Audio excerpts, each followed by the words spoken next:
Hey guys, before you listen to this episode, we just wanted to let you know that there are some sensitive subjects that come up. There is some domestic abuse and different things like that. If that is not your jam, please skip to the next episode, but we appreciate you being here.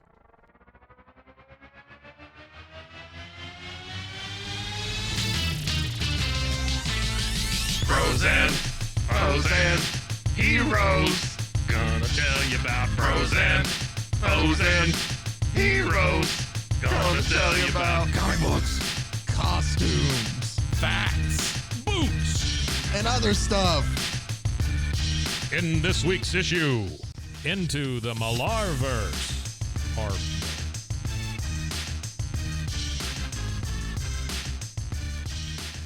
Welcome into Bros, Foes, and Heroes. I'm Zach, joined as always by the magnificent man wonder, the magnitude of masculinity, the muscle man of... I can't think of any more M's. Yeah, It's I was Mike. with you until you hit that one. The muscle man? Muscle man part is Yeah. hard to, that's very hard for me to prove. Well, I mean, that's the beauty of it being a podcast, Mike. Yeah. You can just lie to him. Yeah, they used to call me the muscle in high school, but that was for different reasons. Oh, do I want to know? It was mostly because I had a muscle atrophy on me. Oh, Yeah. okay. So they would call me. I didn't know if you were like a bouncer for like some popular kid in school. No. He's like, who's that? He's the muscle. No, they said, no, that's the muscle, is the way they would say it. And that. Oh, and like, what one is it on It wasn't Mike? And flattering. so Yeah. the muscle. It right wasn't flattering at all. No. there. I gotcha. So, my Hey, production, we're going to take a break. so we are in the month of February. Took a quick little break. We've been busy, Yeah. busy little beavers. Well, but we had we're back. RogueCon. Yeah, Then we had Sick Fest that you had at your house Yeah. exclusively. I did. I was not feeling good last week. And so we ran a couple of reruns, and we always appreciate you guys who dip in for those. Yes. You Super know, solid episodes. Yeah, we're we're working on some compilation stuff too that I think you guys will enjoy. Where we just do like all the Superman stuff we Yeah, talked about, and we pulled out the good pieces. Yeah. So expect those 3-minute episodes to come out anytime now. Hey, No. if you want us to actually dive into some good stuff you're looking forward to, I will tell you that I was telling Mike earlier, I have the next couple months already planned out content-wise. And from what I understand, this is a jam-packed episode. Yeah, no, we are going to cover a lot here. I have next week episodes planned, and it's tied into this week's in a way. Okay. And I'll tell you this, I told Mason about it, about what I'm doing next week, and he just kind of stared at me and was just like, how did you get those? Or why do you have those? Yeah. I think is that I'll bring Mason in real quick because I'm going to need him later when we get to the ultimates. So just, is that the best way to describe when I told you what I was doing next week? You said why and how. yeah. So that is your That's preview good. for next week, That's great. I love and it's romance themed too. Oh. So you're flicking all my nibbins, ooh. You're welcome. checking I like all my that. boxes, I like flicking all my that. nibbins.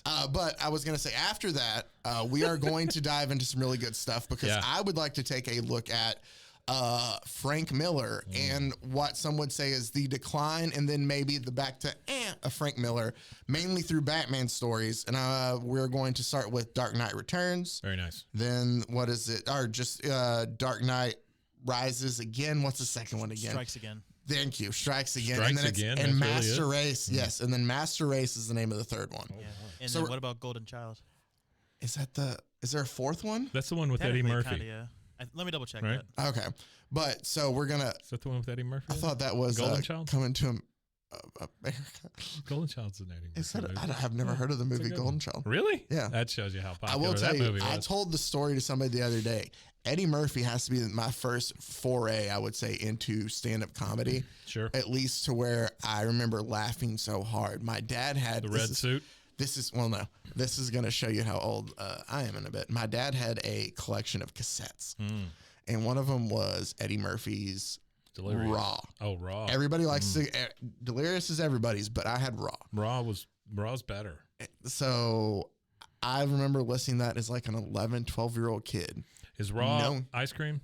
Yes. Yeah. And the G.I. Joe Bigfoot Kung Fu Grip. and the dog, Yeah. his drunk, Yeah. the Yeah, yeah, yeah. barbecue. Mhm. Oh, so I remember being an 11, 12-year-old kid and just laughing hysterically all it, and at the same time knowing like I cannot No, you couldn't. Yeah. No. But no. so Yeah, that being was, said, I just got off onto a Eddie Murphy tangent on that, but never heard Well, boy. But I will tell you that I am very impressed with Eddie Murphy here lately. He has made a little bit of a comeback. He's got that You People on Netflix. I haven't seen that yet. Right, with Jonah Hill. Oh yeah. And then he's doing another Beverly Hills Cop movie. He did the Dolomite thing, which I still haven't watched, but I really want to see. I heard it was really good. He did the second Coming to America. He's talking about doing a donkey spinoff from Shrek. Oh wow, I mean, he's busy. That's what I'm saying. Dude's working hard. And part of the reason he's working hard is he has 10 kids. 10. Yeah, kids will do that. 10. As a former kid, I can attest. As a former we kid, will do that. Sure. But so then after Frank Miller, then I want to take a look at some Alan Moore. So I think we're going to focus on with I 5 talked about women, by the way. 10 kids, 5 women. 10 total kids or 10 kids? 10 with total each? kids. Okay. 5 total women. That was almost 50 kids. Yeah, but I'm saying that is a lot of, assuming he lives in California. Yeah. A lot of alimony, a lot of child support, things like that. Yeah. So you got to work a lot. Yeah. Anyway, sorry, go ahead. He's just saying business. Gonna do Alan Moore. Sure. Look at Swamp Thing. Look at Swamp Thing. I think there's a Superman story that I'd like to get into called "Whatever Happened to the Man of Tomorrow," which is really good that he wrote from early on. We're looking early. Alan Frank Moore. Miller wrote it? Oh, No, Alan this Moore is wrote Alan it. Moore. Got it. And then we'll close it off with the one that everybody, I will tell you, it is on everybody's greatest graphic novel list of all time. It is the only graphic novel that is on at the point in time on Time's 100 greatest novels of all time, and that is Watchmen. And so we will eventually get to towards the end of March is when we will be able to do Watchmen, and we will be breaking that up into 2 parts though, because it is a total of 12 issues. It is a thick book. It is a lot big. to get to, but it is something that we'll go ahead and dive into. So we have a lot of great stuff coming up there. Also, I can even tease afterwards, Tower of Babel. We're going to do that then too. So I have a lot of good stuff on the horizon that we can talk about the goodness of it and still also talk about what's bad about it too. When we get to the Alan Moore Superman, can we also bring up the new James Gunn Superman with any information we have at the time? Yeah. He's writing one. Yeah. And so I would love to know. So I have something planned with that because I feel that the only thing fitting when we do that, what I'll do is I'll save it instead of after we get done with Alan Moore, we'll save the James Gunn stuff. I will do Grant Morrison's All-Star Superman. Okay. Because that is what he is basing the movie off of. Okay. And so that way we can look and see what. That sounds great. I just want to make sure we reference it. Oh, no, for sure. And we can, and I wanted to, I thought about talking about it a little bit, but just, I feel like we don't know enough about all the new movies and everything. No. I clicked on some clickbait earlier today.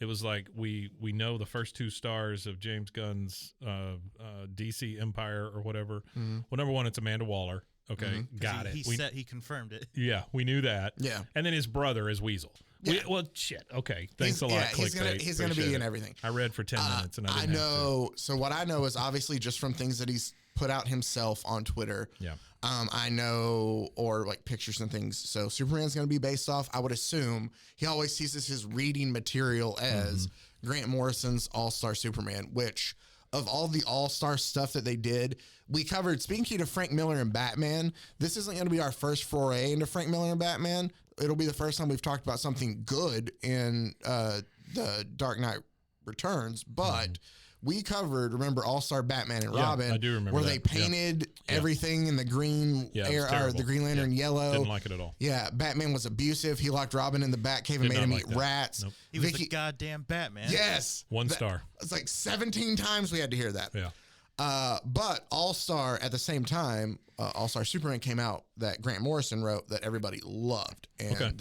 cool.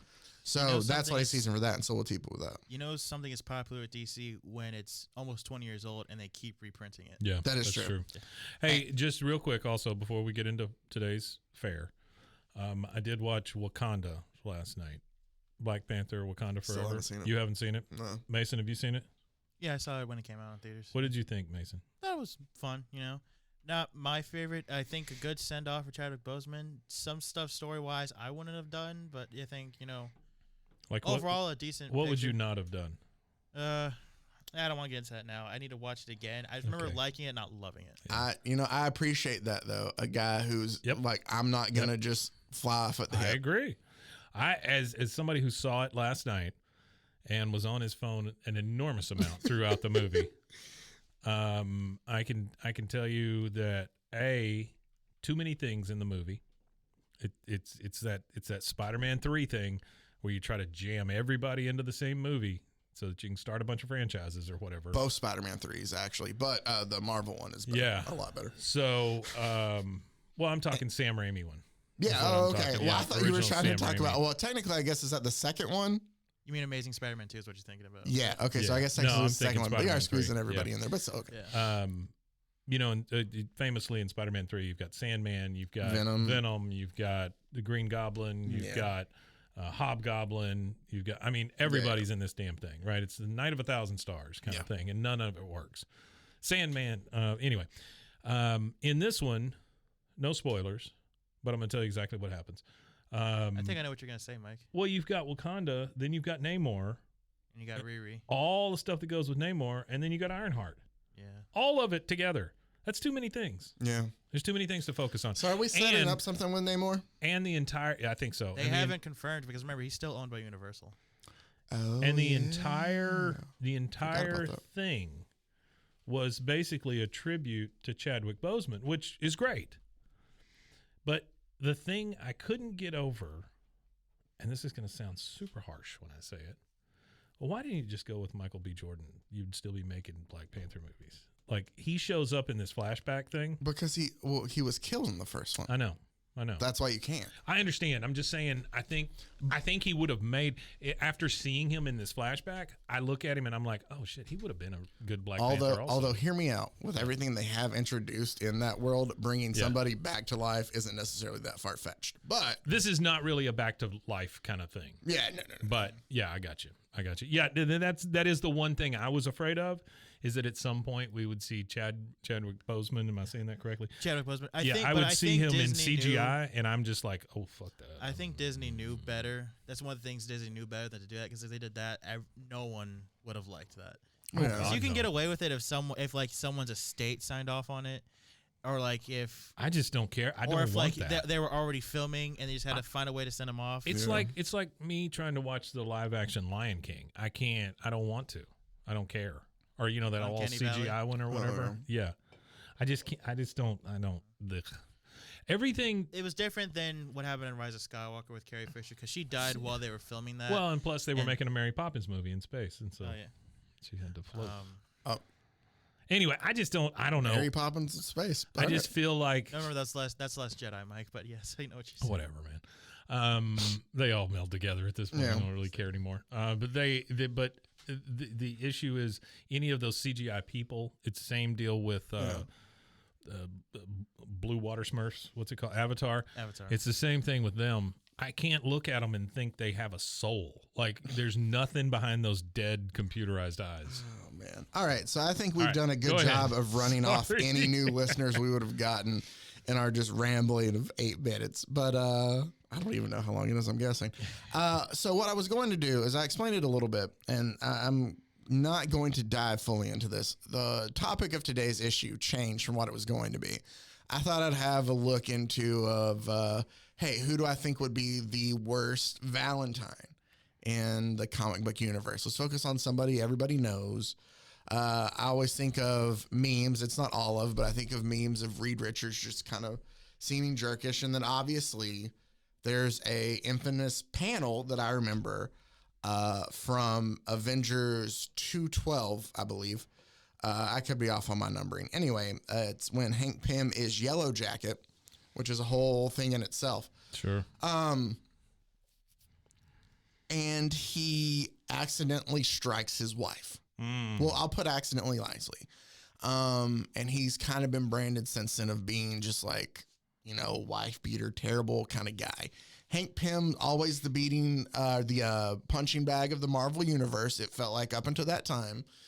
Because the story behind that is he was with the Avengers as this Yellow Jacket, and Hank Pym and the rest of the Avengers are fighting. I don't even remember who the villain was. It's some woman. She has magic, but she's surrendered, and Hank Pym accidentally shoots her with one of his lasers in her back, And the other Avengers are like, hey, she surrendered. You're an asshole for shooting her after she surrendered. You're essentially kicked off the Avengers. Granted, there's a lot more to this. I'm giving you the TLDR version of it. Yeah. To make it all work. Yeah. He also made a little thing called Ultron. He did. Hank Pym did make Ultron. Not Tony Stark, as people will think in the Marvel universe. So Hank Pym has done a lot of just terrible I saw things in Tony general. Stark with one of those tiny little watch hammers making it. No. He... Tiny little watch hammers? You know the little tiny watch hammers? No. I mean, don't they use tiny hammers on watches?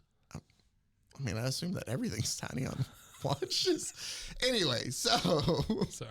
no, so Hank Pym throw it completely off. comes the up with a rails. plan that he is going to build these robots to attack the Avengers headquarters and make it essentially to where he can defeat them and prove his worth to the Justice League. Yeah. His wife, Wait. Wasp, Wait. To the Justice League. sorry, to the Avengers at all. Look who got caught with their pants down. Hank Pym. So, no, I guess I should say also, I'm just kidding. everybody knows that Hank Pym and Janet Van Dyke are married for a lot of, comics throughout Everybody Ant-Man and knows Wasp. that. Sure. That's even something that's in, I mean, obviously names are different, but the original Wasp and Hank Pym are even in the MCU together. Everybody knows the dice are loaded, too. By the way. That's true.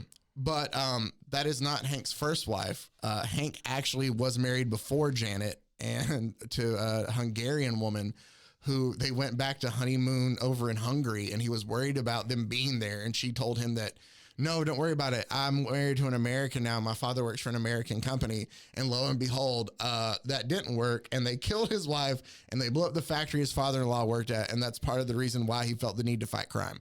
So it was already strike number one if you want it to be a love interest of any sort with Hank Pym, because you're probably going to die. But then it was strike number two because he's also abusive.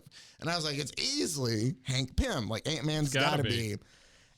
Then I came across the Ultimates. Okay.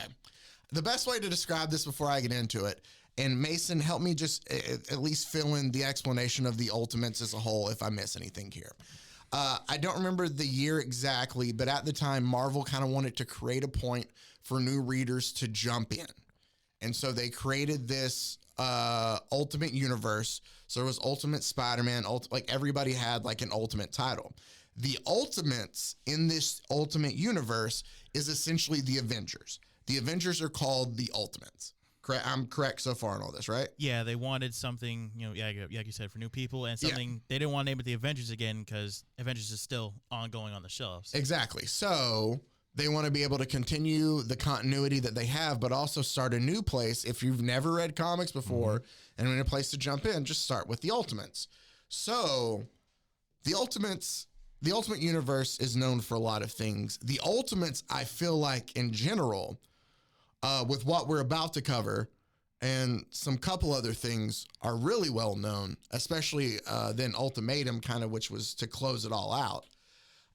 But there's no doubt in my mind that Hank Pym is easily the worst hero, in a sense. If you could even call him that. If you can call him that, based off this comic, who is tied into our feature presentation in a way, because the first volume of Ultimates was written by a little guy by the name of Mark Miller. Oh, yeah. Either way, however you want to say it, it's right both ways. Very popular. Millar. If you've seen Miller. Kick-Ass, Yep, Kingsman. Kick-Ass, Kingsman. We've talked about Nemesis. Kick-Ass. We're going to get into Nemesis Reloaded after the break, so very well known. Stick around. Before you get started, Zach, just for everybody listening, the Ultimate Universe began in 2000 exact with Ultimate Spider-Man. Ultimates, first issue came out in January 29th of 2002. So There we literally go. the early 2000s. Early now- 2000s we're looking at here. And now a word from the American Cancer Society. So,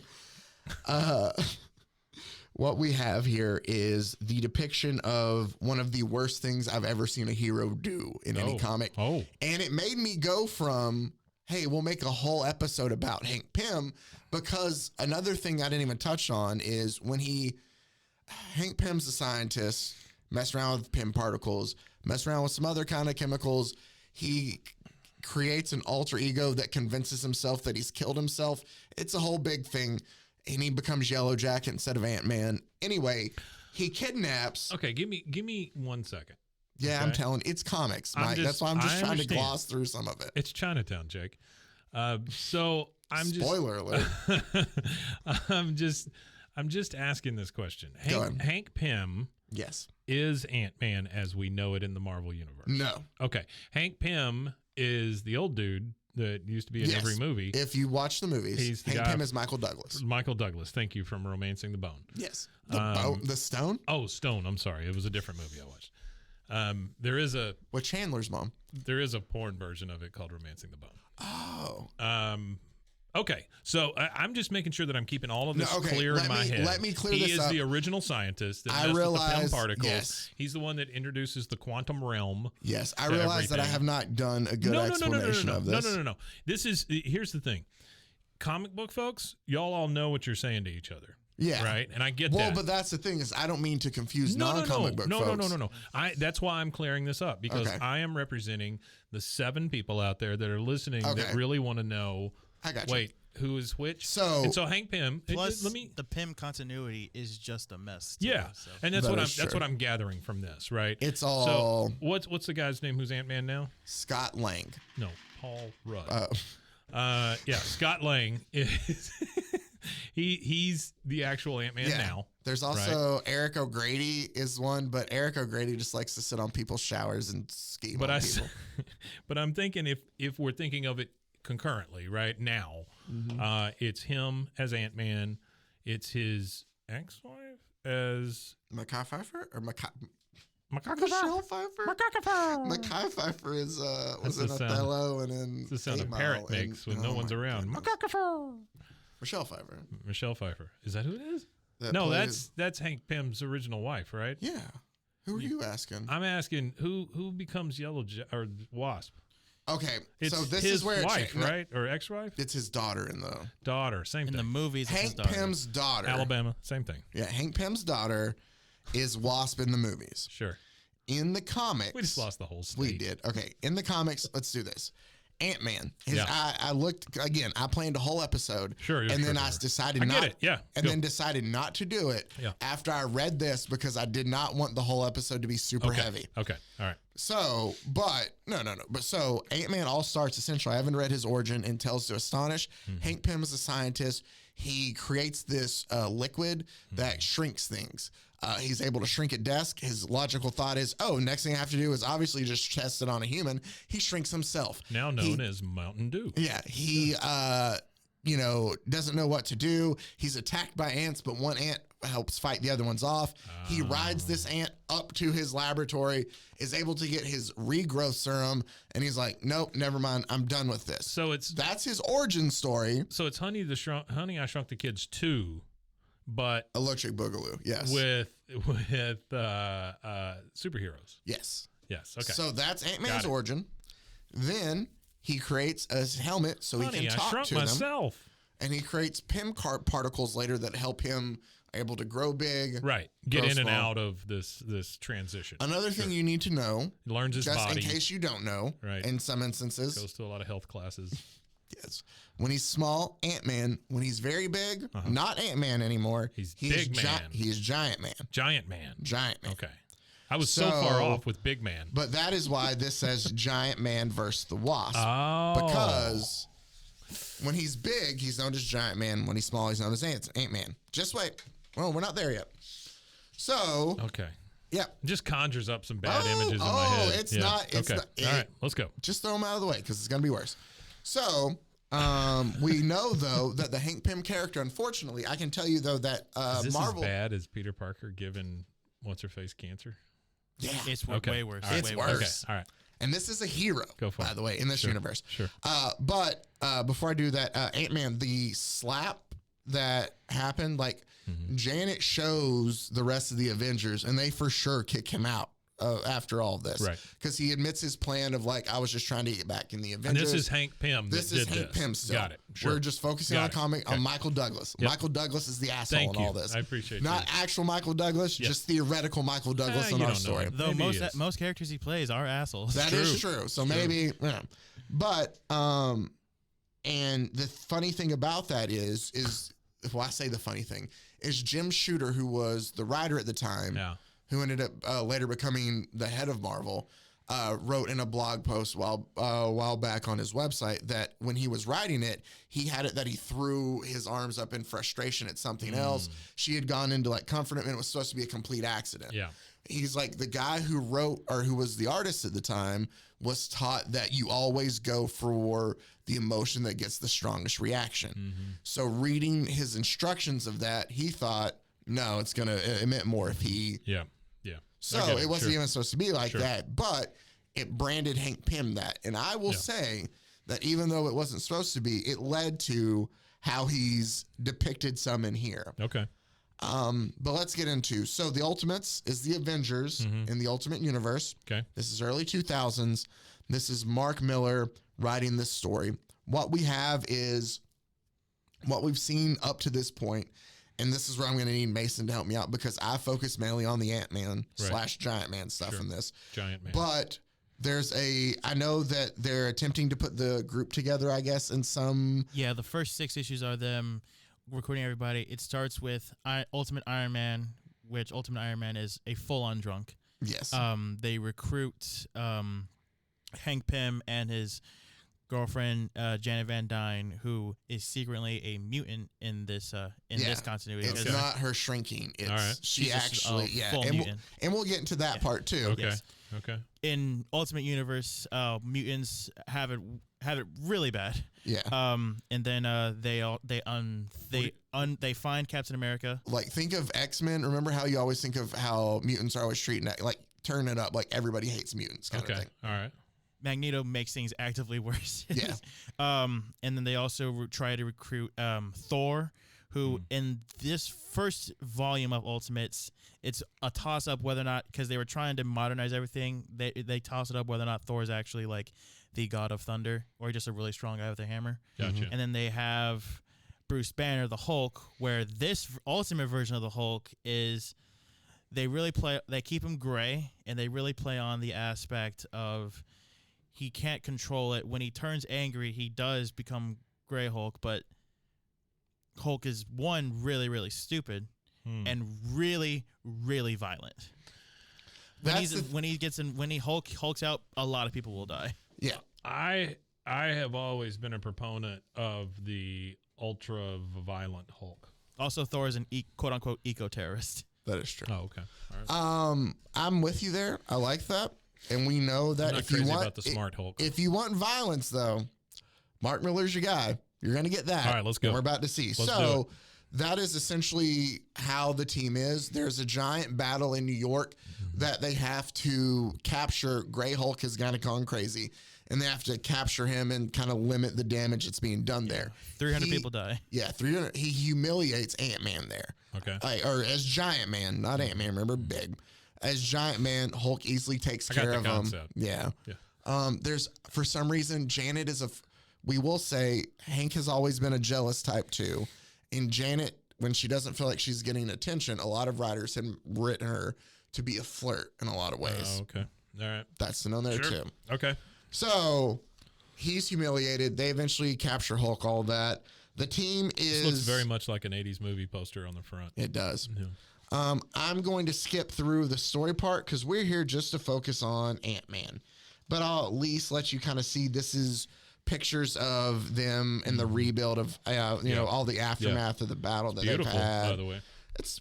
And it has the Samuel L. Jackson. Ultimate Universe is where Sam Jackson Nick Fury originated. Gotcha. Yes. Okay. They actually, a funny thing, in the issues prior, there's a moment where they're talking about who would they be cast as if they got movies, and Black Nick Fury says he would love to be played by Sam Jackson. Oh, really? That actually happens. I will bring it to you next time I see. That is cool. Paul and I have always talked about that. Buddy Paul, you know Paul. Paul. Oh, what's his name? The David Hasselhoff, Nick Fury TV movie made the people like, next time we do that, we're changing it to make sure David Hasselhoff never plays another one of our characters again, kind of thing. Yeah. So, and by the way, just real quick take. What do y'all think of Julia Louis-Dreyfus in the MCU? I think she's cool. Is she? Yeah, she's Carmen de Valentine. She's been showing up. She showed up at the end of Black Widow. She showed up in Falcon Winter Soldier. See, I'm so far behind, but no, I don't mind it. I like her as an actress. She's gonna be in Thunderbolts, and she was also in Wakanda Forever. Yeah, she's Thunderbolts. She's gonna be their new human villain, I think. Mm-hmm. So she's so ambiguous. Like, is she bad? Is she good? Is she mostly bad? Is she mostly good? You know what I mean? I mean, she's very good at playing. Now back to the comic. Tony. And I'm trying to think who it's and all. Now it's from Tony and Steve and Thor are all there for dinner. Okay. Yeah. And they've invited Hank and Janet. Okay. So I'm just going to read and then just show you the panels. Please do. We're at Hank and Janet Pym's place. They're married in this. Mm-hmm. I hate how excited I am for this. Janet said, I'm not going to do voices on this, though. Okay. Janet says, oh, for God's sakes. Oh, Hank. for God's sakes. I thought you said you weren't, I don't need to read this part verbatim, but she essentially, I thought you said that you weren't going to work tonight and we could kind of go out. Sure. Like, we've been invited out, let's go. Yeah. And he's like, man, to be honest, I think I'm just going to skip it. I don't want to go to Stark's place. I told, Nick Fury that I'd talk to him later about my Ant-Man helmet and stuff. Like, I just want to finish this up. His ego is very bruised. Yes, very bruised from the fight. Okay. And from looking small. Okay. So, yeah. And she's just like, come on, Hank, that's hardly an emergency. Like, you need some time off. You're trying to make up for the way things panned out against the Hulk. Like, don't worry about it. You're just being silly. You were amazing back there. You're really brave. Just like, and he tells her not to patronize him. He's like, why do you always do that when you know it drives me absolutely nuts? And she says, aren't you at least going to tell me I look nice? She's wearing a nice little purple dress. Okay. And he says, you don't want me to tell you what you look like. Are the push-up bra and high heels for Roger's benefit or for Tony Stark's, by the way? Oh, my. And she says, don't be horrible. To which he replies, well, what do you expect? There's a picture of you with the tongue down Captain America's throat in every newspaper in the world. You've turned me into a laughingstock. He says, he wouldn't be flirting with you if he knew what you really were. I'll tell you that for nothing. And she's like, what does that mean? And he goes, well, for one, or she goes, oh, let me see. Asian, 5'3", I cannot read. A molecular freaking biologist. And he goes, no, you're a mutant, you idiot. Then he tells her, this is just rough. it is. Yeah. Oh, Yeah. He goes, I wonder if he'd still have the hots for you if he saw you eating caterpillars and beetles or hiding in your little larval nest when all the mutant hysteria was going on a while back. Yikes. Do you think they'd all find you so special and pretty if they were waking up every 6 weeks to find eggs in their bed? Because that's what I've got to live with, Eggs in their Jan. bed. Yeah. And your personal hygiene makes me sick to my stomach sometimes. Wow. She says, I didn't see you complaining when you took the credit for these powers and got the big shield pay raise, Hank. I didn't see you complaining when you used my blood samples to jumpstart your stupid giant man formula that he uses to turn big. He says, what are you implying, you little witch? Because we still got to keep it teen. Yikes. That I couldn't have come up with that formula on my own. And she says, oh, you're such the polymath, aren't you? It's not enough that you're the cybernetics expert, but you have to be the world's authority on super genetics too now, right? It's a little back and forth fight. Yeah, it is. Yeah, it's rough. Right? She goes, War of well, the Roses. let's see how many super soldiers you create which don't involve getting big, getting small, or telling ants what to do through a helmet, jackass. Bruce Banner was twice the gentleman you'll ever be, and you know it. Holy crap. So he smacks her again. This is not a healthy relationship. To be fair, she wasn't wrong about that. She's not wrong. Hank smacks her. Yeah. He does. We have the image here. Never And he should be done. And shouldn't. And he covers his face. Oh no. And then he's like, I'm sorry. Please, I'm sorry. And she rears back and kind of hits him with an elbow and tells him to get his filthy hands off of her. And then she grabs a piece of his equipment and swings it back to kind of like hit him again with it to get him off of her. Yeah. I'll just show you the panels because I don't like what's about to come next, Mike. Okay. So she hits him with a radio. Yeah. You see all this? Yep. I I say that. I forgot. I thought it was the next page. We do have the intercuts between the dinner still going on. So this isn't what I was like waiting. So the dinner is still going on. It's really weird because it's just Tony and Thor and Cap just talking about life. And like, this is where we reveal Tony has a big ass brain tumor. And Thor's telling them that, oh, no, I really am a god. And all this stuff. So that's what's going on in the background. But so this is the ultimate kind of they're still explaining what the ultimate universe this is. This is the introduction to all of it, of everything. Gotcha. So this is our first look at Hank and Janet in the Ultimates here. Yeah. So she bites his arm, and he tells her, "You broke the skin, you moron." And he grabs her hair and he pulls her back again. And he goes, "Why do you always start this crap when you can't, or when you always come off worse?" And she tells her to drop dead, and she turns into her wasp form. So she shrinks down to get away from him. Yeah. And he tells her to come back, and he said, no powers. And she goes, says who? And she starts like shooting these little like blasts at him. Again, to me, it still seems... Still in the size of a wasp. Still in the size of a wasp. Also, that no powers implies that this is not the first time this has happened. That's true, too. Yeah. Wait. She's naked also. Yeah, well, she changed small, so her dress obviously when doesn't fit and everything. When she's in her regular clothes, shrinking, the clothes it don't does. go with her. You know, it doesn't. It's not like the Hulk's powers where his pants grow with him. Right. Also, because early 2000s, this still has to be titillating somehow. Exactly. For some reason. Oh, that's a lot of the Ultimates. There is a lot of sex throughout the Ultimates. But so Hank decides, I'm going to grab bug spray. Oh, no. And he just sprays her with it. And he goes, how does that feel, Jan? Is that burning your skin? I bet it feels like napalm or something. And we see her like just covering and running underneath a dresser, cowering kind of. And he goes, get back here and finish what you started. Well, you've been fully engulfed in bug spray at this point. Yeah. And she's just sitting there like coughing and just withering. Yeah. And he's telling her to get back out there. And he's like, don't think I can't get you because you're hiding under that desk. I'm a really smart guy, remember? He then goes and grabs his Ant-Man helmet, Mike. Oh, no. And then proceeds to send ants after her. Oh, wow. To which he goes, you hear her yelling, Hank, you're out of your mind. Stop now before it gets any further. I'm sorry, okay? I was just being stupid. I realize I've gone too far. I'm sorry. And he's like, excuse me? Does anyone else hear a funny little voice? Sounds like Jiminy Cricket with a mouthful of helium. And he sicks all of his ants on there. And then it has just this panel that shows his face that made me so uncomfortable that it made me decide not to do the episode. And he goes, you shouldn't have made me look small, Jan. You shouldn't have made me look small. Right down there at the bottom. Wow. So. Dude goes nuts. He does. Yeah. So, easily, hands down. Did the ants eat her? Hank, no, she survives. Oh, okay. If you want some update on this, the rest of the Avengers find. Oh, I should say also, after this, they do take her in. She does survive, but Betsy Ross is sitting at a cafe with Steve Rogers wait, the who? Betsy Ross with Hulk's girlfriend. Yeah, Hulk's girlfriend. The one that made the flag? Same name. Okay. Just similar name, Betty Ross. Yeah, Betty she knew. Ross, she knew Hank and Did Janet. I say Betsy? Betsy is the flag woman, isn't she? Yeah. Sorry, it is Betty. My bad. She knew Hank thinking. and she knew Hank and Janet in college. They were friends, and this has been going on pretty much since they were together. Yeah, she tells Steve and Tony that there was one time that he had done badly on a test, and he put her head through a door. Wow. Then they say that he caught her. She was flirting with some some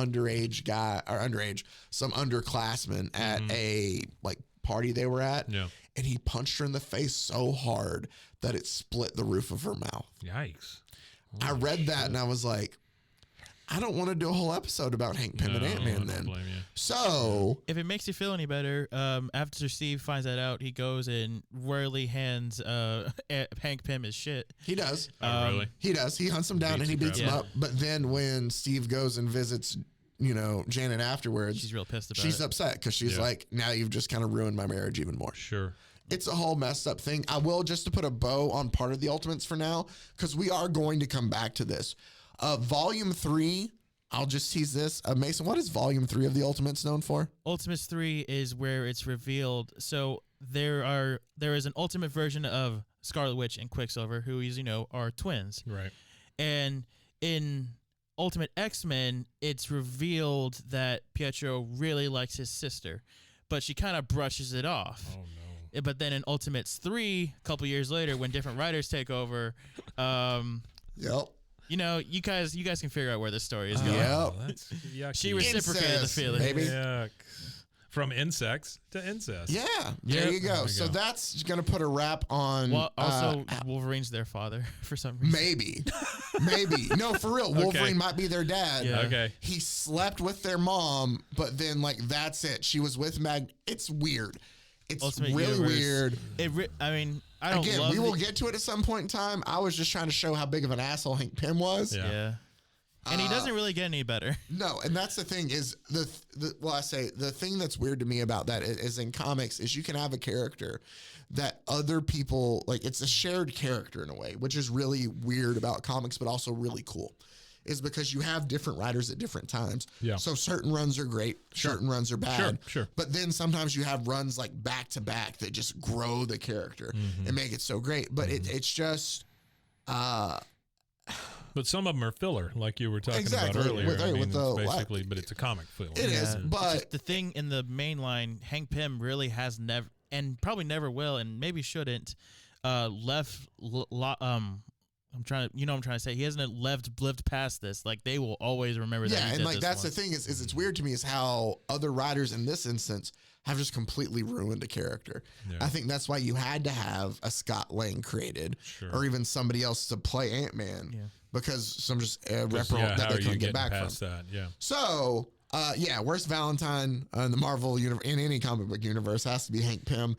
Never date him if you have the chance, but we're going to take that break. Oh, I have one worst example. Who's the worst example? Purple Man. From Jessica Jones? Yeah. Okay. I tried to stay away from villains. I was going to stick with heroes just because, but no, that's solid. Purple Man beats it. What's his deal? Do you remember I don't know what Purple Man is. Mind control. Mind control? Okay. Yeah. And he does weird stuff. Yeah. With his mind control. Yeah, wouldn't you do weird stuff in mind control? Oh, yeah. I think now is the perfect time. We'll take a break, come back, and cover the first Speaking issue of mind control, of Nemesis. Time for some ads. Please listen to our subliminal messages and not so subliminal messages here.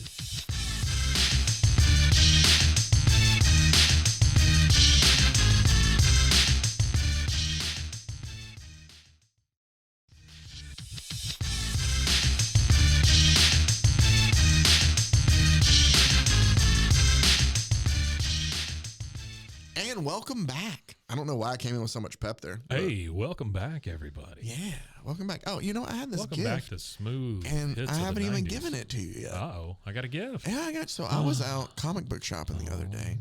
I did get very NPR there for a minute. I was out comic book shopping the other day. Where'd you go, Zach? What was the weather like? It was a balmy. rainy Saturday. No, it wasn't. It was a balmy, rainy It was Saturday. a balmy, rainy Saturday. It was Snow cold. was on the ground. It was cold and hot at the same But time. I was digging through the bargain bin and I found this one and I grabbed it because I thought it looked funny. But then the more I looked at it, I thought, I don't know why, but I feel like this is so up Mike's alley. So here you go, Mike. I found a comic for you. It is the science fair story of electronics and the discovery that changed the world.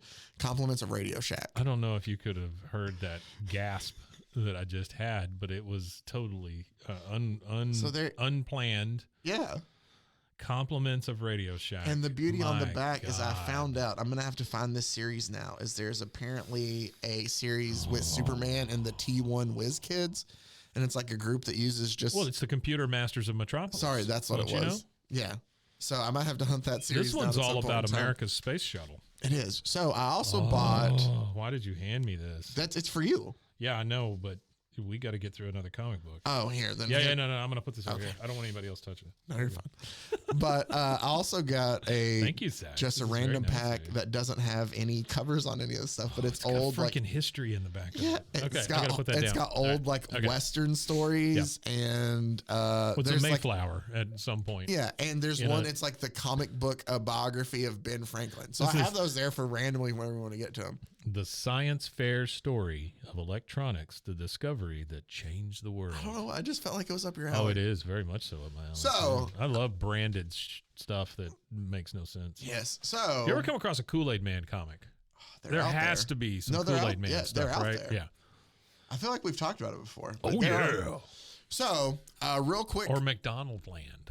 They make McDonald Land? I don't know if they made McDonald Land comics, but I'm assuming they did since they made a cartoon. So, They also had McDonald's Burger computer King? software. oh yeah. So we had one that you could play games on that we Yeah. would play all the Oh, time. yeah. And they had a T-shirt maker. We never made T-shirts from it. We would design Do all you these remember T-shirts on it. Do you remember the Burger King video games for Xbox? Yeah. The ones where you could Yeah. sneaking. You could play them on both Xbox Sneak and Xbox King. 360. Here's the thing. We got them for Christmas that year. Oh, come on. No, we did. We got them for Christmas that They year. were $5 at Burger King. Yeah, my mom bought them. You had to go buy Each something. one of and then it us was is $5. stocking stuffers Yeah. because it's me and my three brothers. I mean, you could go worse. Yeah. Should have been So, cigarettes. the thing is like that spring, I'd saved up money from working and then used a little bit of like graduation Working? money. Working. Were you working? No, I was working at a different fast food Oh, establishment, damn. funny Okay. enough. But and Were I you- saved up were you enough and I Bush bought King? a Xbox 360. Yes, I was. Yeah. A brand new Xbox 360 at the time. And I was only able to get with the money I had one game. But the beauty of it is those Burger King games you could play on regular Xbox and 360. Yeah. So technically I had more 360 games. That's what I remember. You know all why those. they called it the Xbox 360? Why? Because you could turn it around twice. Oh, Yeah. before you couldn't? I didn't know. No, You knew I that will or tell not. you Yeah. this. The Xbox One, you can only turn it around Run one one. time. Yeah. I will tell you this that I always found fascinating, and this is my little brain knowing this stuff. When they wanted to be the first ones to market, they first of all, I should say when they created the first Xbox, Yeah. I think it was like they lost a total of $4 Yeah, it billion, was a lot. like $1 Yeah. billion Yeah. for They the were first selling four. them all at a loss. Yeah. Yeah, but they Which I considered thought was it, illegal, but okay. but sure. they considered it just the cost of doing business to get into the market. Yeah. They wanted to beat everybody else with the Xbox 360 to Because market. they were selling software, not selling the machines, Yes, basically. the is whole what thing came idea from is. is It's I like feel like printers and ink. yes, or whatever. Microsoft started getting worried when the PS2 came along Yeah. because they felt that Sony was starting to get people's living rooms. Oh, done. yeah. Absolutely. And they were losing out on that, so that's why they wanted to get on it too. But the 360 when it came out, granted, I know that this isn't video game talk, but it's a very fascinating story. They were getting the big problem that they had there was the red ring of death. If you ever had a I had one. Yeah. yeah, where it would just go. Absolutely. Sure. So what would happen is while they were testing these, one, they only had 500 testing machines when they should have probably had about 1,500 with how much they were producing. I love when those testing machines get out into the wild, too, by the way. Yeah. Those are cool. It's really cool. But so they didn't have enough testing machines and they couldn't figure out the problem. So what they did is the ones that would fail, they just put on a bone pile and they were working to figure it out while they were releasing the other ones. Turns out the problem was one of those where it would take a while for it to show up. So they were still sending out faulty No. systems at that point in time. I think I don't remember the percentage of like faulty Xboxes out there. It was a lot. Yeah. Was a lot. Yeah. Sure. I mean, percentage, it was ridiculous. It was like 12, maybe, I don't remember. It was a lot of them. Yeah. But I think it was another $1 billion fix that ended up coming and fixing that. It's just kind of crazy, everything that That's they what I used to call the back of my truck in high school, the bone pile. I thought you were going to say the red ring of death. It was red ring of death. So, yeah, that's what others called it. So the other thing we're going to get into real quick to close out this week's episode, and it's not going to Red ring of be death. it's not going to be that long because this is Mark Millar, and he is a very action heavy guy, and we just have one issue right now because the second issue comes out this month. Is this the one that has the one page that's just all black? Yes. Okay. So just a recap, I made sure and I went back. And I have not listened. read this. No, you have not read I've this just one. seen that one page. You've Yeah. seen the one page. When we did Nemesis, it's been about 8 months ago. I think it was Yeah, May it was last a year. while back, yeah. Because I went back and I listened to some of the episode, and I couldn't stand myself talking about it, so I quit Why? doing that. I don't like listening to myself. Oh, well, that's a whole different. Yeah. No, it's like everybody does that.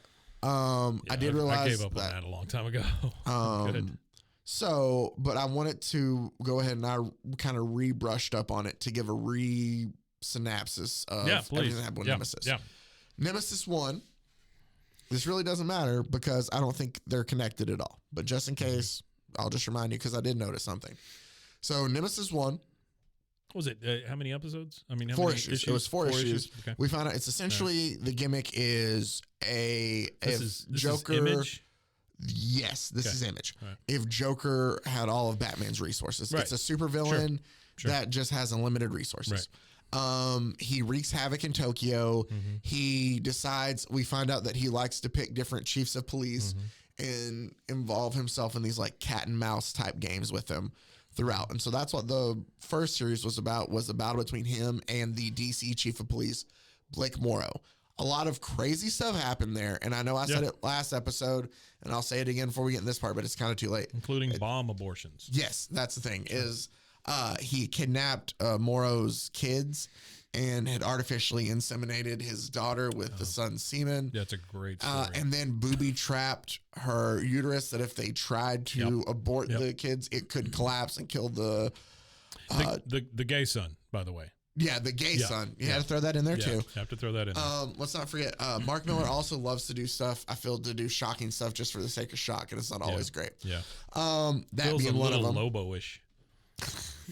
Little bit. Yeah. I think he's gotten a lot. He's not as visceral about it. In This, really? I will say, Really? I will say, just rereading the previous Nemesis and then reading this, while there is similar, and I have to wait to see how the rest of the series plays out. Yes. It doesn't seem like it's as, I don't want to, grotesque for just being grotesque to this point. Yeah, Well, that like makes sense. like I read his Prodigy series. It still has some of the like, oh, this is disturbing, but like that doesn't overrun the whole comic. Prodigy or his Space Bandits was pretty tame too. Space Bandits. I still feel like that, like a lot of this, and Nemesis, even rereading the original, and now before we get into Reloaded, is there's a lot of like wink and nods of like playing up tropes of other, mainly kind of like Batman stories in a way. It feels like that's kind of what this is. I feel like with this you have to though. Yeah.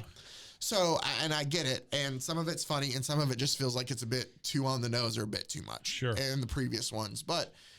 So we have that. There's also a point where he is pretending to be like this, Matthew Anderson is his name, and he's like the kid of this family that Detective Morrow bust up.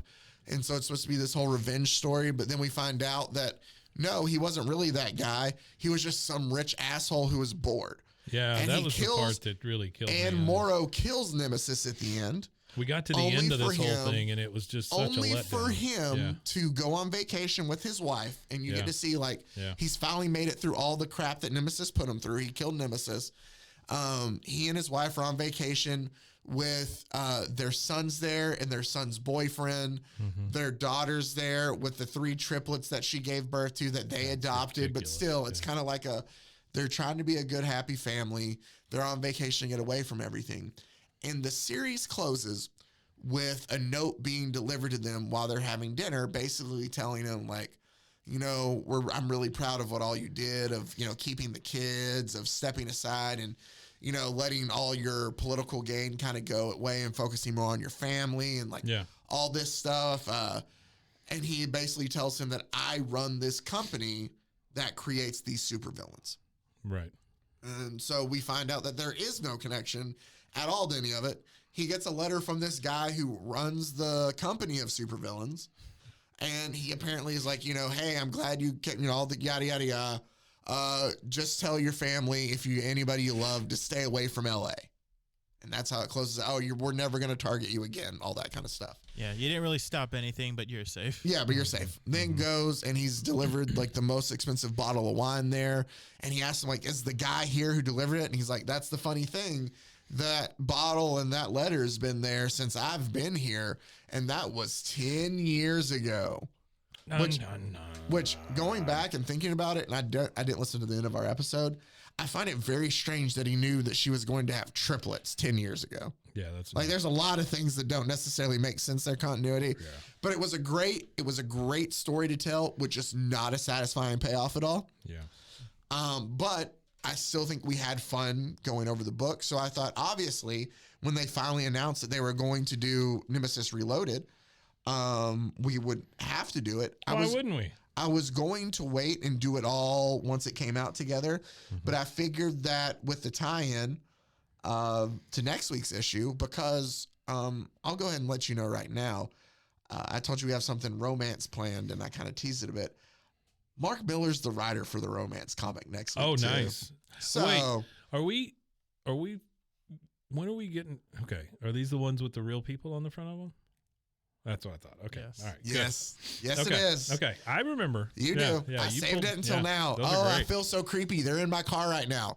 And I pray that nobody breaks in because they're going to see that and be like, I don't want anything. Because the covers are creepy. This is clearly a pervert. Yeah, exactly. That's what every You know, serial I'm not killer going to has get a into problem it too much because I feel like we're going to talk about it enough next week when we get into it. But for some reason, they decided to do real photos on the covers, but still. So let's get into current Mark Millar, a different artist this time. It is now Jorge Jiménez, who was his artist. Still looks great. He's honestly, I love him more than Steve McNiven, but that's just I like his art better. He's done a lot of Batman recently. He did some Justice League issues, and he did he started doing this. I guess just Miller just gave him a really good deal. Yeah. But Well, he's really good. It is. And I will say that I tend to agree with Mason on that. Like, I like the art a little bit more in this. Yeah. Not to say McNiven's art was bad. Like, the art to me has never been the problem in the series at all. It was the writing. But The another art was great, beautiful in the first series. yeah, the cover that I wanted, I was a little late getting to my local comic book shop. And there's one that he's sitting on, like swords, Game of Thrones style. They didn't have that variant. So I ended up going with the Joker mask smile, though, which is still great. He's smeared blood all across his white face to make him look like the Joker. He looks basically. exactly like it is. We open, though, and we get a picture as soon as we open of Mr. Mark Millar himself. Is it Miller or Millar? Both. Okay. I double check. Like, I called him. Here's the thing. He's a Last Millar episode, Millar. I called him Millar the whole time. Yeah. Because I see it and I think of Kevin Millar, who he played for the called Red you. Sox. He called me and he was like, Zach, no. And he called me and was like, Zach, I can't do a Scottish accent. I'm not going to try to. Zach, So, stop doing this. so Is that it? I did look up. I was like, am I saying it right? And I saw a tweet from him where he was like, both pronunciations are correct, kind of in a way. Willie Depends on the- each area. So whatever you want to call him. Willie He makes the enough money. groundskeeper? He doesn't care. He doesn't care. Is it Willie the groundskeeper? Is that the accent you were looking for? Kind of, but I feel like that was offensive. You wee little. Nah, he's much Comic more book soft spoken. Yeah, he is a lot more soft spoken. Wee little comic book reader. A little bit more. And talk about Sonic. He really likes talking about the Sonic comics he did. I love So- the Sonic He's more like I like cheeseburger. writing comic books. Yeah, there you go. Basically that. Sonic like the America's drive-thru? No, like No, the Blue the Hedgehog. gotta go fast. Yeah. For real? Yeah, Yes. I say that facetiously. He did not like writing those. He wrote a bunch of Sonic the He Hedgehog had to do, like, comics? sometimes you got to do what you got to do to get work. Why, okay, great. Until you get that movie from your creator thing, you gotta Yeah. take what you can get. Wow, okay. Yeah. And then sometimes you can still, I mean, I blew a lot of, and I love Alan Moore, but let's also not forget he did decide to write a book about like fairy tale characters and their weird sex lives too. So Yeah, he cool. did. everybody has things out there. Sure. He also believes in magic, which is each his own. Someone should But start. he's a great storyteller. Someone should start like a Debatable. what? You don't like Alan Moore? No, I like him. I don't love him like everyone else does. Fair enough. Somebody Fair should enough. start That's like the a- beauty about comics, though, too. Comic book version of OnlyFans. What the fuck Like- did you just say? A comic book version of OnlyFans, like where you could have these sexy, they're always wanting It's to called Tumblr. Well, Yeah, that's use that's a whole different artists thing. to But like do sexy commissions. I don't know. Because I feel like I that's feel like probably there's a thing some- That's a already. thing. I feel like there's something there that's not mined. I know, but I feel like I would be. It's called Rule 34, Mike. Yeah, it's anything that is out there. There is porn of it. Yeah. But I feel like that's a thing. Like, I mean, I would I feel feel like weird somebody of needs like, to hey, harness it, right? Yeah, but I would feel weird of being like, Unless hey, harnesses can you aren't your draw me a thing. picture of this? Like, that just seems kind of weird of like typing out what I would want. Yeah. And like, what if I want it to be super descriptive? That'd be even weird. Like, I was just hey, thinking like superhero make feet. sure that I'd be. Never mind. I Yeah. almost gave away too much about myself. What? Superman's feet pics. Wonder Woman's armpits. Or so, that kind of weird stuff. Like That second one's probably being asked. I don't think the first one is. Superman's Yeah, feet. You don't think people want to jerk I off? mean, to I Superman? feel- People want Wonder Woman's armpits, maybe. I feel like they want Wonder Woman's armpits more, but I do feel like there is a much smaller market. But there are some people out there who want Superman's feet. Probably. Yeah. Yeah. I feel like. Okay. This is going on a weird turn. Can you start the book Yeah. already? All right. So let's get into Nemesis Reloaded. He got some big ass toes. And I was talking about his little thing, his introduction here. He says it feels weird to reboot one of your own projects, but kind of nice too. So he essentially tells you that he's kind of going to revamp this whole thing, Yeah. which I don't know if that means we need to forget everything that I just told you about. Sure. I don't know. That's why I just told you about it all, Okay. because I will say at the end of that book, it does say, tell your friends to stay away from LA. and this happens in L.A. Oh. So Okay. could just be coincidence. Could be. Yeah, he But could I- have forgot. That's true. Plus, he's also building towards this big game event he's doing with his properties. Yes, that is a good point. So Mark Millar is taking all of his independently created characters, and he's At least through Image, yeah. yeah, at least through Image, and he's doing this big event of where it's all combining them all together. Yeah. So Nemesis is going to be in this world too, and we will cover him. I guess we haven't covered anybody else in this world. Yeah, Nemesis, the Magic Order, Kick-Ass. Yeah, everything he's done is all going to be in this. This is one his dark horse. It's kind of his thing. Where it's they his started, Millar-Verse yeah, in a where they sense. started Yeah. His building Secret universe. Wars. Yeah, Yeah. sure, gotcha. Okay. So Well, it's great if you can get away with it. It's exactly. wonderful. Yeah. So we'll just assume that for it being called Nemesis Rebooted, there's nothing involved in it. Nemesis rebooted. We open up Reloaded. the comic Reloaded. Yeah. Reloaded. Sorry. It said, did he call I it? think it he says Rebooted Reloaded. in there It says somewhere. Reboot on that Oh, side. okay. Anyway, All right. we open up the comic with this house, white picket fence, and an old man who kind of looks like Elmer Fudd out on the front porch with his gun. And he's telling his wife, like, I'm telling you, I didn't hear anything outside, but no, now I'm checking the whole house. So he's up with his gun, and he comes back and he walks to see her. I'm sorry, I'm just trying No, to you're show good. as I You're go. good. I was just trying to see how much And she she looks like has Elmer this Fudd. look on her face of just absolute fear. And her husband asks, what the hell's wrong with you? And her eyes just giant. And she just tells him he's under the bed. Oh. And we see that Nemesis is under the bed. Flash forward to Los Angeles. Okay. And what we get is Tinseltown. it's this guy named Carlos, who we find out is a underworld boss of some sort. Okay. He's leaving some club, I would assume, with his girlfriend, Club Boom Boom. the driver of his car, and he and his driver are discussing Quentin Tarantino movies, Okay. talking about how he reinvented the heist movie with Reservoir Dogs. You know, talking about how Jackie Brown, just everything about this. And they're having all these conversations, he and his driver. And his girlfriend points out, my only complaint is all the pop culture references. It's just too much. And also, who talks like this in real life, kind of. Like, just making a point out to it. I think he's making fun of himself because he does tend to reference pop culture a lot. He does. And so that's what he says. People don't talk like that in real life, which is nice to see then. Again, there's going to be a lot of it making fun of comic books inside of it. Sure. Which is a fun point of it. Then we have our first splash page. He loves his like inceptual type of thing. And I get it. Yeah. Like it's humorous. I get it. Our first splash page is It's humorous. made sure to confirm. That's what I'd be fine calling him with Mason. Yeah. Of just Nemesis look at shows him up go. and he steals Carlos. I want to know where he gets those white Doc Martens. I don't know. Custom made. He's got a lot of money. Okay. So, and he steals Carlos from the car that they're in. The car swerves off as the girl gets out, looks up in the sky, and sees him like flying off, Yeah. like holding on to Carlos on like this little drone thing. Okay. We then we see Carlos, and he has like those Randy Savage. I'm losing my voice for some reason. Yeah. We see Carlos, and he's wearing like those Randy Savage glasses. Yeah.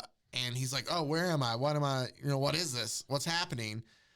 Where am I? And Nemesis just says, the swimming pool, of course. And what he has all these guys standing next to each other wearing these devices that look like that, except they're connected all the way around the back of the head. Oh yeah. Look at So it's him. like strapped onto their heads. So it's almost like VR type goggles strapped but to their heads. strapped They to their can't heads. see through They them. can't see They through don't it. know They what's can't fixing to hear happen. through it either. Yeah. Okay. He tells them, well, I mean, I assume they can't hear because it's over their ears, but he talks to them and they Yeah. I'm are assuming the able to only hear thing him. they're hearing is through the headphones. Probably. Yeah. And he goes, don't try to remove your blindfolds. They're locked in the back or at the back, and you'll detonate my tiny bombs if you fiddle with them. Tiny bombs. And he then tells them, like, all of you are essentially like the other gang leaders here in LA. Well, if you reach inside your pockets, you have a weapon of some sort, last man standing wins. And so one of the Carlos is like, you think I'm going to play this stupid game? And about that time, somebody stabs Carlos in the back of the shoulder. Nice. And an all-on melee then ensues. We see. Well, they're all in an empty swimming pool, so there's really nowhere for them to go, No. other than into each other. Yeah. Okay. All right. So melee ensues, and we see Nemesis walking through the stands, and there's a bunch of people in the stands here, and he tells them that all right, you guys are all the second in commands, and it looks like a lot of you are receiving promotions now. right? I just want you to realize this isn't me muscling in on your territory. I have no interest in LA whatsoever. I'm only here to get henchmen for 7 days, and you have my word that I'll make it, worth everything to you. Okay, so this is a recruitment effort. It's a recruitment. Gotcha. He's essentially giving them their gangs, Sure. but he's like, I'm looking for henchmen. Yep.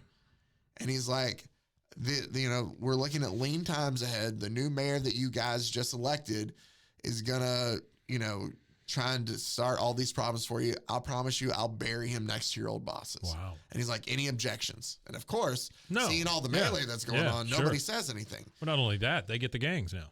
Yeah. Then he goes, good. Now let's see how your predecessors are getting on. And he turns back to the swimming pool, and Carlos is the only one left. And Carlos says, did I win? Am I the last man standing? And then we see blam, and it's a bullet shot through Carlos's head. Sure. And Nemesis said, yes, Carlos, you're the winner. Now let's get you boys into those uniforms I designed, talking to the rest of the gang. Yeah. I do remember that from the first one. Like, he would use all these thugs as like he broke all the guys out of jail and all that stuff. Yep. Yeah. He had a bunch of fun with his henchmen. And he has fun with his henchmen too here. I will say that, to me, that is the funniest part of the book, is the interaction between him and his henchmen coming up. Funwithhenchmen.com. Then he kind of narrates over the story that he's traveled the world. Let's give some backstory here on Nemesis. Please. He's traveled the world honing his cruelties since he was 10 years old. Okay. Learning at the feet of murderers and gang masters and drug lords and despots. Despots. Yep. Now I'm back to unleash holy terror on this so-called city of angels. It took a hell of a hit during COVID. All of the techies and actors got out while they could. Cops so demoralized they stopped answering calls. Oh. Now that's nothing compared to what I've got in store. 20 years I've been making these plans, and in 7 days' time, my first F-bomb of the show, in 7 days' time, these fuckers find out why. Oh. So, Nemesis is now, we see, headed towards this giant, art gallery, another splash page. He needs to get his mouth washed out with He soap. does. All right, so he jumps off his big-wheeled motorcycle, goes crashing through the big windows of the, what I'm assuming is the AF something. It's some sort of big art gallery thing, and he comes crashing through the windows with his big samurai swords. And now we're going to get what I remember a lot of these Nemesis Which is books. beautiful, by the way. It is. That's the thing. The really art gorgeous. is really pretty in this. But I do remember this about the other Nemesis books. Blood. Well, but there is a lot of just action. Yeah. Not a lot of dialogue. Heads flying off, blood squirting So everywhere. if you just love seeing gratuitous violence, it is gorgeous for that. God bless America. But so a fight scene ensues, and he essentially is killing all these guards and people around him where he lands. Right. Oh. And he kills, it's sword a great right through the guy's face. Great shot. Yeah. But it takes out all security, and then everybody else is starting to just choke and die. So he's and poisoning pass out. everybody. And he lets us know that, he's like, gas got released when my boots hit the floor. A little something I picked up in an Indian lab, almost invisible and very deadly. You don't want to know what's happening to their insides. And he walks and he sees this diamond that he realizes is worth $100 million. That's what he's there to steal. All the new thugs coming in, and the costumes he designs, honestly, it just has their names written. It's very Deadpool-esque. Their names are just written on the front of it, and they're wearing ski mask. That's it. That's all their costumes are. And they walk in. Well, it's very Joker also, right? It is, yeah. And so they walk in and they go, are you sure it's safe for us to come inside with all the poison gas? And Nemesis goes, of course it's safe, Margot. What do you think those shots were for? Oh, right? He's already giving them chuckled shots. at that. Yeah. So that's the thing. With the henchmen, I find it funny sure. because there's another line. Then it goes, now the cops will be here in less than a minute. So I want you to fill your bags with whatever you can find and leave your guns on the table where I can reach them in the shootout. And then the guy says, I don't understand. What are we supposed to shoot with? And Nemesis tells him, you think you were here for backup, Jake? You guys just carrying my extra ammunition. Now, and he's like, now y'all go ahead and get on out of here. They just came just to bring more guns. Yeah, sure. I love that Margot and Jake are part of his. It's kind of smart. We are taken then to the, press conference or announcement. It looks like an election kind of thing speech, going on. victory speech for Mayor-elect Costello, Joe Costello, who is an ambitious ex-cop and former district attorney with a tough line on crime and about 9 feet tall. Yeah, the public was crying out for. He was elected last night with a huge majority and a promise to put 2,000 extra police on the streets. Wow. Okay. So he didn't say dead or alive. Nope. We then see all the cops show up outside, and they're like 15 cops, maybe even 20. And he's like, all right, give it another minute. And he's excited. Yeah. But we all know that Nemesis loves as much violence as possible. We're cut back to Costello's speech, and he's like, where's Wendy Gomez? I would like to see my new chief of police up here with me, kind of like introducing her to everybody. Sure. Oh, she appears just hung out of a helicopter. Oh, my gosh. Wow. So. Yeah, that's not good. And somebody just screams shit.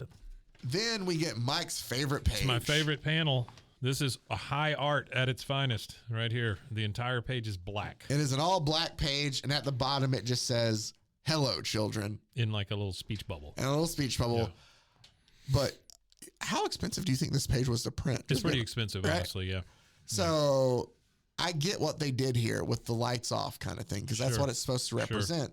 Because then what happens is he pops up on like TVs and he's in the middle of a stadium. In the city. Yeah. And I will just read to you, because this is what we close out with, is his speech on our first issue here. Great. So this is Nemesis. Hello, children. Don't worry. There's nothing to be afraid of. If I wanted you dead, you'd be choking on your guts right now. You don't know me, but I've got such a plan for this place, and in 7 days' time, everything will be clear. Only one thing stands in the way of my scheme, and it's all these extra cops on the streets. So I pulled $100 million heist this evening. He essentially tells them, the diamond heist that I pulled, I'm going to use. I have a lot of money now from it, $100 million. Also, vaccinations aren't real. And he's like, planet is the flat. proceeds of which I'm going to use to kind of help out and share with the little people here. Okay. He's given kind of his Robin Hood speech. We get a scene of him outside the building. All the cops are kind of turned over. Cop cars are turned over. They're on fire. And he's standing there while two of his henchmen are just like live streaming him, holding a gun to a cop's head there. And it's also being broadcast live at the mayor's thing there too. And he goes, are you listening out there? Because this is quite an offer. I'm putting a bounty on the head of every police officer in this city. Oh my. And this is the art we get. Oh, wow. Yeah. Again, it's gorgeous. That's a lot, man. That is, it's beautiful art. You see some people reacting to what they're seeing on TV down in the corner. You see the big melee with all the stuff overturned and all the fire. You see him shoot the guy through the head. Wow, that is a lot to go on one page, especially after an entirely black page. But it's done really well. Yeah, it's really well. And then we see like it looks essentially supposed to be a TikTok video. And he says, I'll pay you 10 grand for every dead cop. Oh my gosh. And that is how the story ends. Or not the story, but issue and there's a whole lot ends. of likes and hearts and shit a lot like of that cops coming are up about from to the bottom die. of the screen. Yeah. So Wow. that is issue one of Nemesis. I'm actually like excited for the next one. Zach, I just gotta say one thing. Yep. I don't know if you bought. Did you buy more than one copy of that? No, I just bought because you were absolutely abusing that book. Yeah, this entire time. It was driving me crazy. I know. Here's the thing: is, and a lot of comic book fans will hate me for that, unless it's a book that's like my favorite. Yeah. If I know I'm just gonna read it a lot and do that, I usually just buy the one. Like, I don't see myself keeping Nemesis. That's fair. I doubt no one's gonna ever want to resell this. Now, there's things that I have some, and it's not even just because they're good. These are all Mark Millar stuff that's coming up? Yes, Wow. he's building for it. No, you're fine. If we tell you his backlog, you'd go crazy. Yeah. But he, I have one. I can't remember. It's Captain America 481, maybe? Maybe in the 460s. It's somewhere in the 400s. And it's just a random ass Captain America issue where he's like fighting. Dang it, he pretends to look like Crossbones. It's like some intergalactic wrestling thing. It's a terrible story, but I have it bagged and boarded because it's one of like the first comic books I have. So I have like things like that where I'll keep them like. But I mean, I figured I was gonna flip through that. Mike was gonna flip through that. Like, Yeah, he's got Nightclub coming up. Though I have issue 1 and 2 of Nightclub too. What? That's we're both reading it. It's a Are you? decent so far. Yeah, The Magic Order 4. Yeah, which he's looks done 3 very. volumes of that. It looks very anime-ish. It's not. It's semi, but it's Magic Order. It's basically magic people. Do you see what I'm saying? Like when you look at the profiles of these people, it looks very anime-ish, right? Like this guy, especially with the cigarette hanging out of his mouth. And potentially. Listen, anime hey, guy. hey. I'm like that for. I only have Just kidding. like 2 or 3 books that I will never let anybody touch. One is. So The have you ever Bible. read Secret Wars? The Hickman Assad Ribic? Yeah. I remember getting that the first few issues as it came out because when he still lived in a comic book shop at the time. I still have issue 1, the original cover. And the funny thing is, Did you say you lived at a comic That's book what I- shop near at the a comic time? shop. Oh, okay. near. I heard Original- lived in too, and I kind of turned around. I was like, we need to talk to him about that. I have the original issue when it was still only going to be 8 issues, and it just says one One of of 8. eight? Oh, that's it's so one of my cool. favorite possessions. I don't know That why. is awesome. It's really cool because it became 9, Mike, for anyone listening. It Yeah. started off 8 issues, but then I'm assuming they had to change stuff, To- so they yeah, made it right, 9 awesome. issues. But No, that's really cool. So I have random ones like that. Usually, what I do with the stuff that I'm a big trade paperback guy. Oh. So like the individual issues, like I like reading current stuff individually, and so I usually won't unless it's specific issues. Like go like find the old ones, and the old ones I'll usually keep bagged and boarded. But this new stuff where I'm like, I don't know, I could be wrong. I just feel like Nemesis might not. oh yeah, it's not. Even if it does get a movie one day, I don't think it's gonna be anything that. I mean, it's a good story, but it's not. Well, and the thing is insane. my memory is so bad that like I'd keep one, or I'd even like if I was like, oh yeah, I'll keep it, and then later maybe I'll send it off to like CGC or whoever. I'm gonna forget that I have it, so it's just gonna sit there. Real quick, speaking on that DC stuff, Mike brought up earlier. So you know how that Supergirl movie coming out in a couple years, based on Woman Tomorrow. I didn't collect the whole series, but I do have issue 1 of that. That one I am definitely saving. Yes, Because that is going to be worth Tom King, right? Tom King, Yeah, Bill yeah. Quist Eversley. I am saving that. That's going to be worth something soon. See, I was so stoked at first when it was like Tom King's one of the writers. I thought, oh, he's gonna help with Batman. And then when they announced that it was Supergirl, I was like, oh, that's even better. Yeah, honestly, you should definitely read that one. It's a pretty good trade. It's on it's on my It's list. sold out on Amazon. Is it still? And so did The Authority, too, which is I crazy. figure that yeah.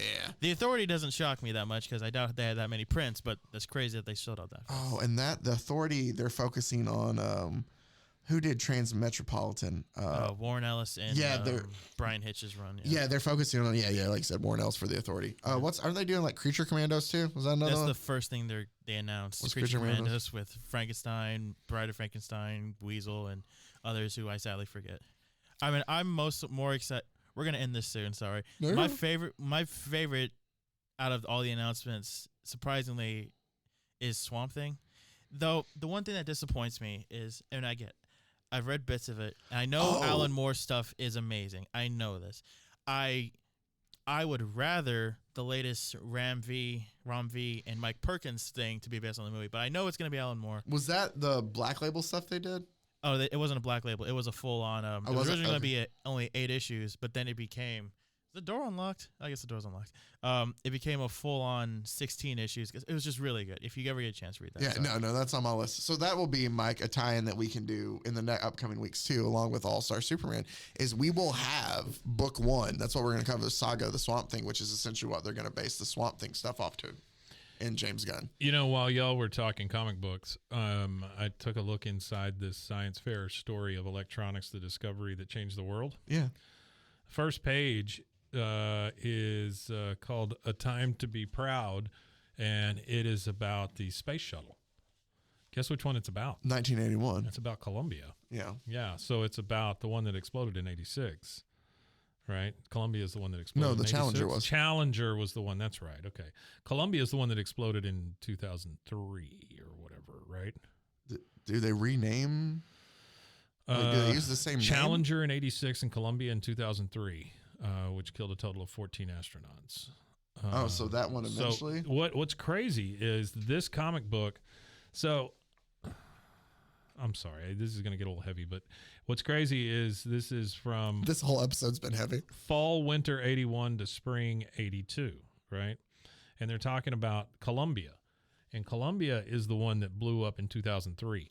So what we're looking at here is 21 years later. So this was in a comic book, and then 21 years later, the same ship blew up. 21 years we used this thing. Yeah. That was probably too many years. Yeah, Is all I'm saying. You would think that we would switch stuff out. Yeah. I feel like we would make advancements enough too to where you would need to in 20 This years. is fascinating. I'm gonna. Oh, see, I know. I'm gonna pour into. I this know thing. you're an electronics guy. That's why I had to. Oh, that's not what it is. It's the fact that it's a branded comic book that we can now look back on with rose-colored glasses, and see. Well, that's why I'm really eager to dive into Ben Franklin's documentary comic. Those are There's some old. I've really that's wanted to something do. that's never been said. No, Those words. Have there's never something been used that I've together. really wanted to do on this show, and I feel like you and I are the only ones who would enjoy it. Yeah. But they have old history comics that I want to like. They were printing like history stories in it that I want to print out and read and just talk about how like off they are from stuff. Can we not do those as like radio plays kind of thing? I mean, we Where probably get actual think people to come in and do the voices. Well, we might be able to. Did you know that soon many telephones will have a picture phone so you can see as well as hear the person you're talking to? Well, they were kind But of. this, honestly, in 1981, that's pretty far ahead. Yeah. All right, I'm gonna go ahead and close this bad boy out as always. Then they tell you about D batteries that you can buy at Radio Shack. So. Yeah, but there's no batteries. So as always, thanks for taking the time out to listen. And next week we have. I'll just go ahead and tell you the name of it because it's going to bring a lot of trouble. Is what we're going to do next week. I feel creepy having the comics in my car, even though they're prints of them, because they decided to go with live action models for the cover. And the guy who wrote this super violent Nemesis and also Hank Pym beating the mess out of his wife and being a complete a-hole is also the guy that Marvel thought, hey, we want to revamp romance comics. You write our first one. Neat. And so that's what we're looking at next week for Valentine's Day with a nice little twist into the Marvel universe. So you want to make sure to go ahead and stick around for that. As always, Mike, thanks for being a part of this with me. Yeah, man, it's always fun. This has been great. This has been an action-packed episode. It has been. Here. We covered a lot. Yeah, we had a lot of stuff in it. And if you want to check out any of the other shows, you can go to roguemedianetwork.com and check out all the mini shows we have there. We just finished a live con where we did a whole bunch of live shows. There's more of those coming through. In April here in town, we're going to do a battle of the bands in conjunction with some folks. That'll teach us a lot more. And then give us about 2 months, and we're going to start planning for the next RogueCon. Ooh, nice. RogueCon 2 will be bigger, better, more laser focused. Let's put it that way. When you say more laser focused, you're talking about like on how focused you are on it, not that it's focused on lasers. No. So it is going to be more laser focused. It's all about lasers this time, yeah. RogueCon 2, it's all about lasers. RogueCon 2, this time it's personal and it's all about lasers. Well, so make sure to go check all that out. As always, thank you everybody for listening. Stay safe. Golly Con.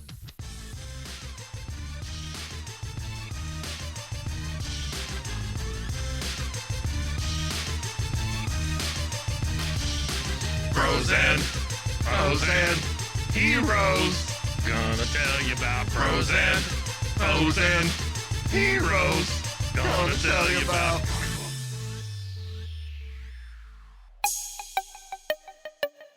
This has been a Rogue Media podcast.